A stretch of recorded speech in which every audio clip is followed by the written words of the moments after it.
Dos estúdios da S Brasil, eu sou Kevin Tamanini e o tema de hoje é o cenário da doação de órgãos e a campanha Setembro Verde, dedicada à conscientização e ao incentivo à adesão a essa causa. Nesta entrevista, converso com Maria Machado, coordenadora da Central Estadual de Transplantes do Espírito Santo.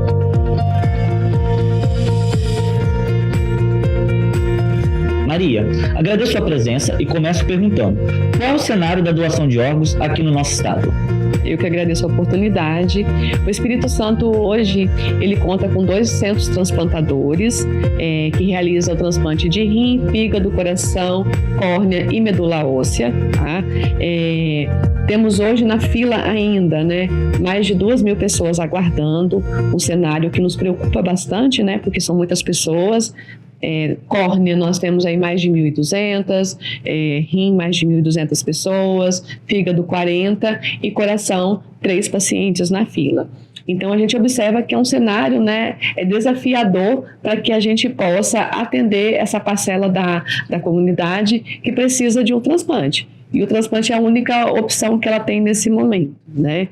E quando a gente fala do número de doadores aqui no nosso estado, a gente tem um cenário promissor nesse período de janeiro a julho de 2024 comparado ao ano passado. Nós temos aí um aumento de 40% no número de transplantes de córnea e de 30% no número de transplantes de órgãos. Isso tem que ser comemorado, porque a gente tem uma lista grande e a gente tem conseguido auxiliar essa parcela de pacientes que a gente já conseguiu transplantar esse ano. Tá? O número de doadores efetivos também teve um aumento de 20% e o que a gente comemora bastante é a queda no número de recusa familiar aqui no nosso estado. O Brasil é reconhecido como referência em transplantes e eu gostaria que você falasse os principais fatores que credenciam esse título, que é maravilhoso para nós em relação a outros países. O Brasil ele é reconhecido mundialmente, nós temos uma política pública de transplante. Então, aqui no nosso país, 96% dos procedimentos são pagos pelo SUS. Então, você tem acesso a esse programa gratuitamente, E é um dos programas que tem um bom desempenho. Então, hoje somos a referência mundial no transplante. Você como coordenadora do centro, você percebe que está havendo um aumento no número de transplantes realizados, entendeu? E também de doadores? Hoje, o cenário ele demonstra que a partir do momento que nós aumentamos o número de doadores, nós aumentamos o número de transplantes, Então, é proporcional. Os dados demonstram nesse primeiro semestre que nós estamos aí conseguindo aumentar o número de doadores através do aceite dessas famílias, de doadores que tem aí uma qualidade, uma manutenção boa desses órgãos e que tem aí uma capacidade grande de alocação desses enxertos. Então, o cenário hoje, para nós, da Central de Transplantes, ele é promissor. A gente observa que a gente tem muito para melhorar ainda, se a gente aumentar o número de notificações, aumentar a educação continuada dentro das instituições hospitalares, trabalhar um pouco mais ainda a conscientização da sociedade para reduzir essa recusa familiar, eu falo que o meu sonho é chegar aí pelo menos uns 20%, de recusa familiar aqui no nosso estado. Se a gente conseguir isso, o nosso cenário ele vai ser bem diferente no próximo ano.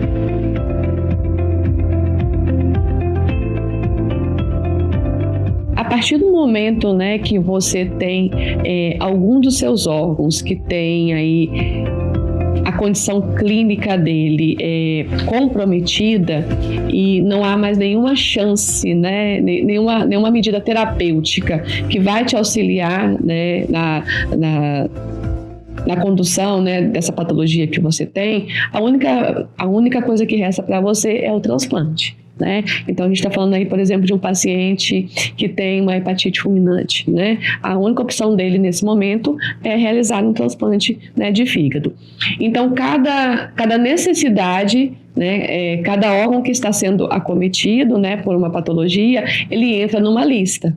e aí ele vai seguir os critérios, né, para que você possa entrar nessa lista e receber um órgão de um doador. Então, primeiro a gente vai pelo critério ABO, né, a compatibilidade sanguínea, o peso e altura, a compatibilidade genética no caso dos rins e do coração, e o que é principal, né, e primordial, que é o que define o seu lugar na fila, é a urgência que você tem para poder receber esse órgão. Maria, e por que não é correto falar em fila, mas sim em lista de transplante? A fila, ela te dá uma noção de ordem, né, de ordenamento, primeiro, segundo, terceiro e quarto. E a lista, ela traz critérios para que você esteja dentro, né, daquela categoria. Então, por exemplo, quando a gente cadastra um paciente que precisa receber lá um fígado, existem critérios que o médico dele vai colocar no sistema, né? Então, assim, só para fazer um parênteses aqui, toda a distribuição e toda a inserção desse paciente é feita por um sistema, né, que é nacional, que é fiscalizado, né, e auditado pelo Ministério da Saúde, através do Sistema Nacional de Transplantes, e que é auditável a qualquer momento, né, que a gente precisa ter acesso, tá? Então, o médico, ele vai cadastrar esse receptor nesse sistema, e esse médico, ele vai definir dentro desse sistema quais são os critérios que ele aceita para aquele paciente. Então, por exemplo, lá ele vai perguntar para o paciente, vai avaliar junto com ele, para esse receptor: você aceita um doador que tenha feito uso de uma droga injetável? Você aceita um doador que tenha, que era tabagista, que era etilista? Você aceita um doador que tem algum tipo de sorologia que pode, né, nesse caso, você receber? Aí ele vai criar ali dentro critérios para que você possa receber o melhor órgão. E quando a gente faz o cadastro desse doador, que é feito pela Central de Transplantes, a gente tem ali perguntas muito parecidas com essa, a gente cadastra todos os dados desse doador, e é nesse momento que a gente faz o encontro desses dados, que é o que a gente fala de ranking, né, que a gente cruza os dados do doador, que são colocados pela central, com os do receptor, que foi colocado pela equipe médica lá quando ele passou pela avaliação pré-transplantes e foi cadastrado nessa fila única. Sabemos que existem casos de priorização nesta lista de transplantes. Como isso é avaliado? E sabemos que tem um grande exemplo, né, que aconteceu agora recentemente. Você pode comentar um pouco sobre? A partir do momento, né, que você precisa de um transplante, né, de um órgão sólido, você tem critérios ali muito bem estabelecidos. Aquele critério de urgência, se você não recebeu o órgão, por exemplo, dentro de 12 horas, 24 horas, né, você pode ir a óbito. Então, esse é um critério de urgência. Quando a gente tem um critério de urgência, o médico que cadastrou esse receptor, ele tem que encaminhar, né, todos os dados necessários para que se coloque dentro desse sistema, e aí sim, esse paciente recebe pontuações dentro do sistema e ele sobe, né, para essa lista única que nós temos. Então, a gente tem aí um paciente que é prioridade, que a gente fala, tanto a nível estadual quanto a nível nacional.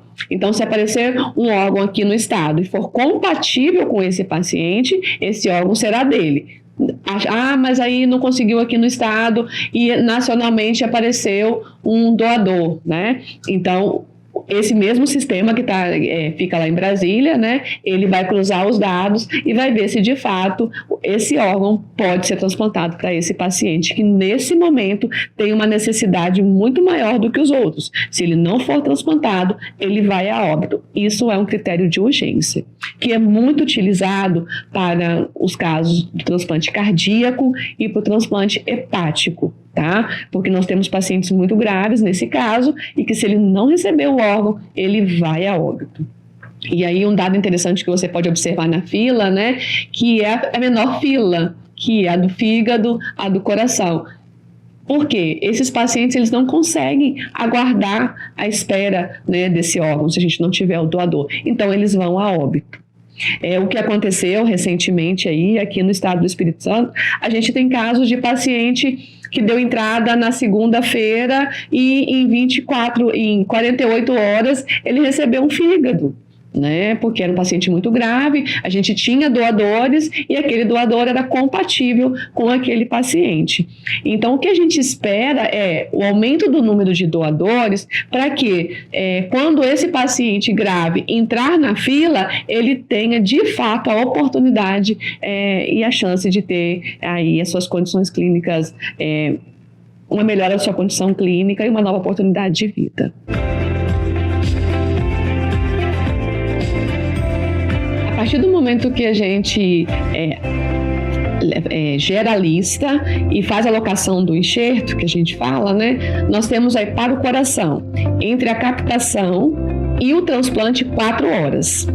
Né? Então, é uma corrida contra o tempo. Então, coração e pulmão são 4 horas, captou, né, ali, isquemia fria que a gente fala, né, o órgão ficou ali no gelo, então ele está estático, a gente tem 4 horas para poder transplantar e esse órgão voltar a funcionar novamente lá no corpo desse receptor.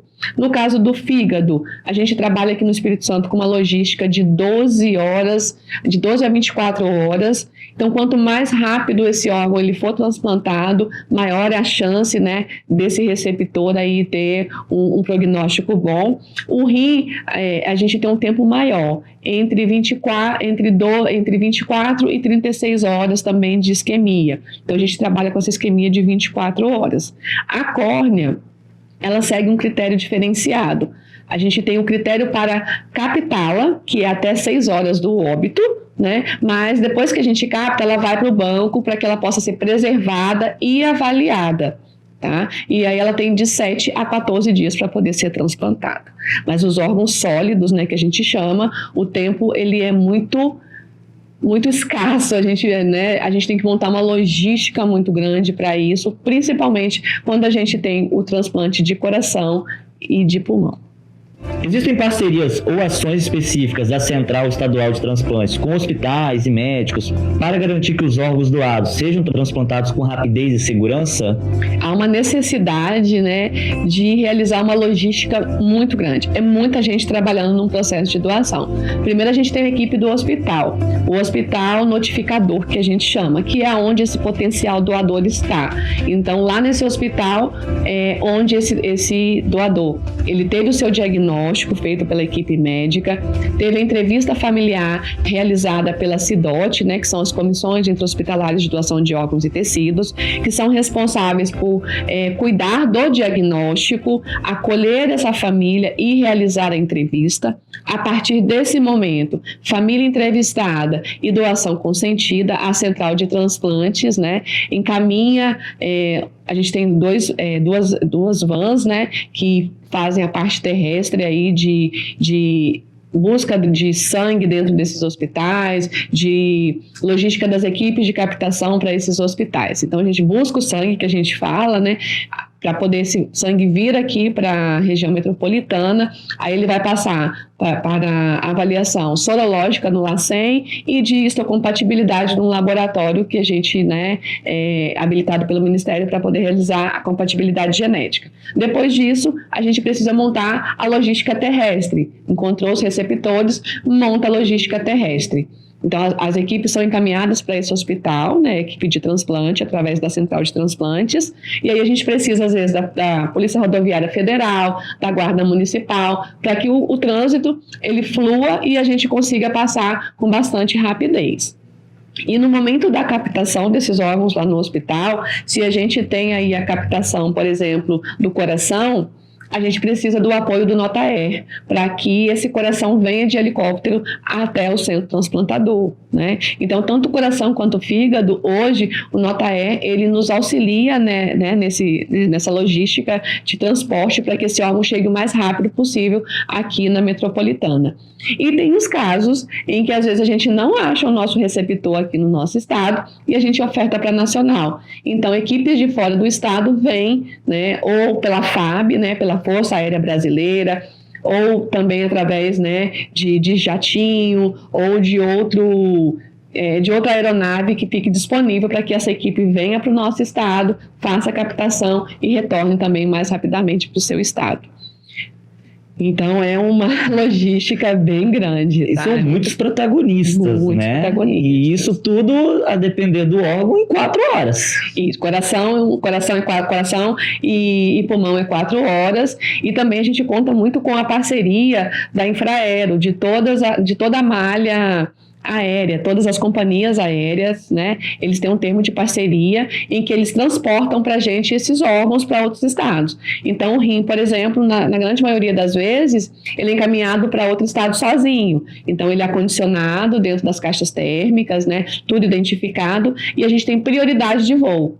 Então, a gente, né, tem todo um protocolo, né, a companhia aérea fica responsável pela entrega desse órgão lá no aeroporto e alguém da central de transplantes daquela unidade federativa vem buscar o órgão. Então, nós temos prioridade de voo, tanto para decolagem quanto para pouso. Né? Eles também nos auxiliam com a vinda de equipes de fora que precisam vir também, né, dentro da malha aérea. Então, assim, é muita gente, né, envolvida dentro do processo, é uma orquestra e nada pode dar errado, né? Todo mundo tem que estar ali muito bem alinhado para que a gente possa garantir que aquele órgão captado chegue no receptor e que, de fato, esse receptor tenha a vida dele modificada através da doação.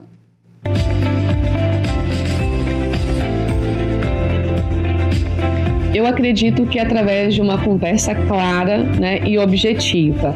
Nós não temos o hábito de falar sobre a morte, a gente tem muito medo de falar sobre a morte. A gente vai falar sobre a morte com alguém, bate na madeira, você tá louca, por que você está falando isso agora? Não, né? Então, assim, a morte é uma certeza. E diante dessa certeza, o que eu posso fazer? Né? O que eu quero contribuir com isso? Então, é de fato sentar com sua família e deixar muito claro: no momento da minha morte, eu quero que os meus órgãos sejam doados e gostaria de ser respeitado, porque a família, pela lei brasileira, é quem é responsável pela autorização desses órgãos. Então, eu acredito que através da educação, através da conscientização, da queda desses mitos, é que a gente vai fazer aí um bom trabalho e as famílias, elas vão ter aí essa cultura doadora bem colocada dentro da nossa comunidade. Maria, sabemos que existe a possibilidade de registrar em cartório o desejo de doar órgãos. Isso funciona de fato? Hoje, né, nós tivemos aqui, esse ano ele foi marcado por mais uma ferramenta, né, de expressão, né, que o Conselho Nacional de Justiça trouxe aí o AEDO, né, que é uma plataforma que você entra e aí você emite uma certidão, né, dizendo que você é doador de órgãos. Lá você escolhe quais são os órgãos que você quer doar, né, e emite uma certidão. Esse cartório vai te emitir uma certidão.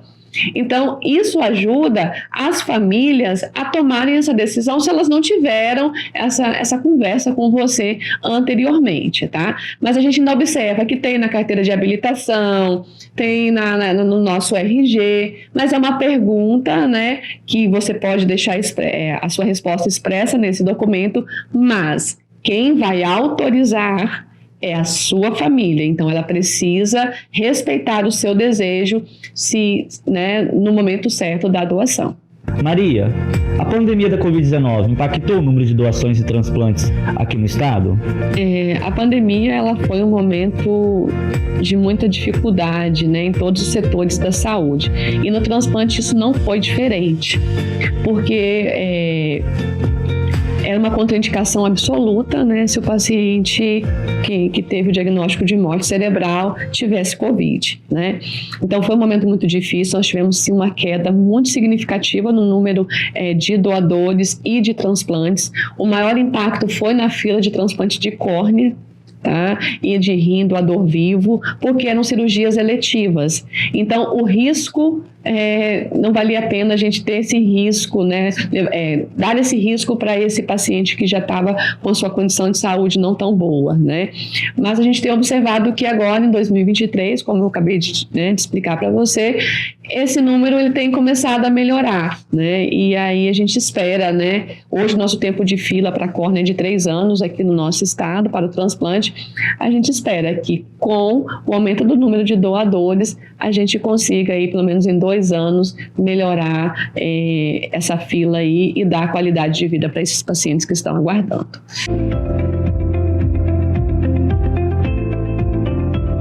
A Secretaria Estadual de Saúde, através da Central Estadual de Transplantes, organiza junto com todos os hospitais e com toda a sociedade movimentos durante o mês de setembro. Então, no mês de setembro, nós realizamos palestras, educativas de conscientização, de acesso rápido, com informações claras, objetivas, pinga-fogo que a gente chama, orientando as pessoas quanto aos principais mitos, tirando dúvidas.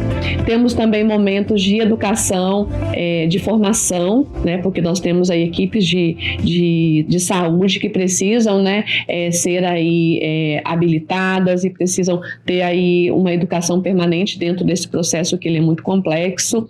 Fazemos caminhadas para que as pessoas possam,